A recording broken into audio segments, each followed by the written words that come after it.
PSSI menargetkan timnas Indonesia wajib menang melawan China di round 3 kualifikasi Piala Dunia 2026 zona Asia. Termasuk laga pamungkas timnas Indonesia melawan Jepang. Sesuai jadwal, tim Merah Putih akan berlaga melawan China pada tanggal 5 Juni tahun 2025. Pertandingan ini nantinya digelar di Stadion Utama Gelora Bung Karno. Selanjutnya, tim asuhan Patrick Kluivert kemudian harus bertamu ke kandang Jepang pada tanggal 10 Juni tahun 2025. Terkait target, Soemarji selaku manajer timnas Indonesia menegaskan bahwa Rafael Struijk dan tim wajib menyapu bersih semua laga dengan kemenangan. Harus 3 poin, harus poin penuh. Makanya doakan 3 poin, tegas Soemarji. Lebih lanjut, Soemarji memberikan kabar, "Alhamdulillah semua pemain dalam kondisi fit, cukup baik dan semuanya tidak ada yang mengeluh rasa sakit dan lain sebagainya. Kemarin di Bali, TC juga cukup keras latihannya dan kita melihat para pemain bisa menjalankan itu semua dengan happy, dengan senang. Menandakan bahwa teman-teman, para pemain, semuanya kondisinya memang betul-betul siap untuk menghadapi pertandingan tanggal 5 nanti," ucap Soemarji. Sementara itu, timnas Indonesia kini diperkuat 30 pemain. Namun ada 2 nama yang dipastikan absen melawan China. Mereka adalah Marten Paes dan Marcelino Ferdinand. Keduanya harus absen melawan China akibat hukuman akumulasi kartu. Patrick Kluivert memastikan tak memanggil pemain tambahan jelang melawan China. Meski Garuda dipastikan kehilangan Sandy Walsh akibat cedera dan Eliano Reijenders absen karena alasan keluarga, timnas Indonesia lebih memilih memaksimalkan skuad yang ada. Timnas Indonesia akan bersua dengan China di laga ke-9 grup C putaran ketiga kualifikasi Piala Dunia 2026 zona Asia. Pertandingan itu akan digelar di Stadion Utama Gelora Bung Karno SUGBK, Jakarta pada Kamis tanggal 5 Juni tahun 2025 mendatang. Menatap pertandingan krusial melawan China dan Jepang, Kluivert sudah memanggil sebanyak 32 pemain untuk mengikuti pemusatan latihan TC di Bali. Namun, ada beberapa pemain yang tak bisa mengikuti TC. Di antaranya ada Sandy Walsh yang mengalami cedera, dan Eliano Reijenders yang terpaksa absen karena urusan keluarga. Kluivert juga harus kehilangan Septian Bagaskara lantaran cedera. Namun, Septian sudah digantikan oleh Beckham Putra. Kluivert menegaskan sejumlah perubahan ini tidak berdampak besar untuk skuad timnas Indonesia. Dia memastikan tidak ada pemain baru lagi yang dipanggil menjelang laga melawan China. Kluivert memastikan akan meracik skuad utama dengan seksama. Para pemain yang terpilih nantinya diharapkan bisa tampil maksimal untuk timnas Indonesia. "Saya harus menentukan pilihan dan memilih mana tim terbaik yang bisa saya pilih," tandasnya. Setelah melawan China, timnas Indonesia akan bertandang ke Jepang pada tanggal 10 Juni tahun 2025.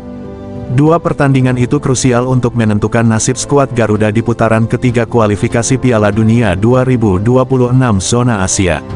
Saat ini, timnas Indonesia duduk di peringkat 4 dengan koleksi 9 poin dari 8 pertandingan. Pasukan Patrick Kluivert masih mempunyai peluang untuk lolos langsung, atau melanjutkan perjuangan di putaran 4 kualifikasi. Kapten timnas Indonesia JIZ tak masalah Marten Paes absen untuk laga melawan China.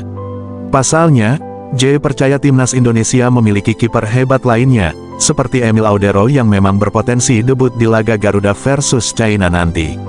Timnas Indonesia akan bersua dengan China di laga ke-9 grup C putaran ketiga kualifikasi Piala Dunia 2026 zona Asia. Pertandingan itu akan digelar di Stadion Utama Gelora Bung Karno, Jakarta pada Kamis tanggal 5 Juni tahun 2025 mendatang. Marten Paes dipastikan absen dari pertandingan itu karena akumulasi kartu kuning. Kiper FC Dallas tersebut kemungkinan besar akan digantikan oleh Emil Audero. Ditanya mengenai perubahan ini, J merasa tidak ada masalah. Bek timnas Indonesia itu merasa kualitas Emil tak jauh berbeda dengan Marten. Apalagi, Emil juga mempunyai pengalaman bermain di Italia.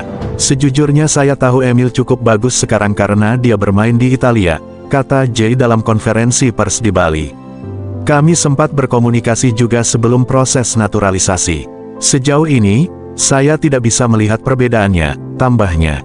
Selain Emil, ada beberapa kiper lain yang kemungkinan besar masuk skuad utama timnas Indonesia versus China dan Jepang.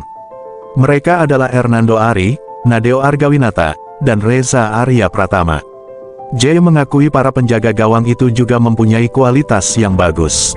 Sekarang, tinggal bagaimana pelatih Patrick Kluivert menentukan siapa yang akan berada di bawah Mister dalam pertandingan mendatang. Satu di antara pemain yang ada di skuad timnas China, layak mendapat perhatian dari timnas Indonesia. Zhang Yuning, striker berusia 28 tahun asal klub Beijing Guoan, bisa menjadi senjata mematikan. Model rambutnya yang mirip dengan Darwin Núñez, striker Liverpool, sukses menjebol gawang timnas Indonesia pada pertemuan pertama di bulan Oktober tahun lalu. China menang 2-1 kala itu. Zhang Yuning cukup percaya diri menjelang lawatan ke markas timnas Indonesia. Ia dan seluruh rekan-rekannya sudah berlatih keras menyambut pertandingan nanti, dan berharap bisa membawa pulang poin penuh dari Stadion Gelora Bung Karno. Pasukan Branko Ivankovic sudah menggelar pemusatan latihan sejak Sabtu, tanggal 24 Mei tahun 2025. Total 26 pemain digembleng dalam latihan keras, guna bisa bermain optimal di bawah tekanan puluhan ribu pendukung timnas Indonesia nanti. Dalam 3 hari terakhir, timnas China telah menjalani latihan tertutup penuh. Zhang Yuning mengatakan bahwa sesi pemusatan latihan di Shanghai sangat efektif, dan kini menatap kunjungan ke Jakarta. Zhang Yuning sebenarnya masih angin-anginan di level klub bersama Beijing Guoan di Liga Super China 2025. Ia baru mengemas 2 gol plus 1 assist dari 12 penampilan musim ini. Namun melihat track recordnya bersama timnas China, membuatnya tetap menjadi pilihan bagi Branko Ivankovic. Ia sudah mengoleksi 40 caps bersama timnas China dengan mencetak 7 gol sejak debutnya pada 2016.